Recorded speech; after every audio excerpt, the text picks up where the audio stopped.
Hello friend, তো সকাল সকাল চলে এসেছি আমি একটা সুন্দর ভিডিও নিয়ে। এখানে কি হচ্ছে বলো তো, তোমরা তো দেখে বুঝতেই পেরে গেছো এটা সকালের জন্য জল খাবার হচ্ছে। তো এখানে তড়কা ডাল আলু দিয়ে ডিম দিয়ে রান্না করা হচ্ছে, তার সাথে হবে গরম গরম আটার রুটি। তো সত্যি কথা বলতে এরকম ধরনের সকাল সকাল টিফিনটা খেতে যেন দারুণ লাগে। তোমাদের কেমন লাগে সেটা কিন্তু আমাকে জানিও।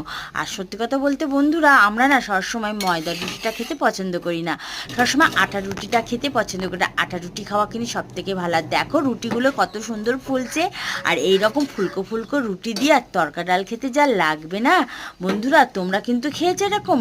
আমি খেয়েছি মানে তোমরাও খেয়েছো, তাই না? আর তড়কা ডালটা কিন্তু আমার রেডি হয়ে গেছে, রুটিটাও রেডি হয়ে গেছে। আর জোরে না খিদে পেয়ে গেছে, সকাল থেকে কাজকর্ম করছি তো, তাই মানে আর থাকতে পারছি না। তাই দেখেই বুঝতে পারছো আমি সকালের জন্য খাবারটা তৈরি করে ফেলেছি। এবার খাওয়ার পালা, খেয়ে দেখি কেমন লাগলো। সত্যি কথা বলতে দারুণ হয়েছে, তড়কা ডালটা খুব সুন্দর হয়েছে, আর রুটিটাও দারুণ হয়েছে।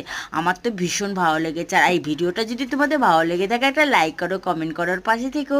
টাটা।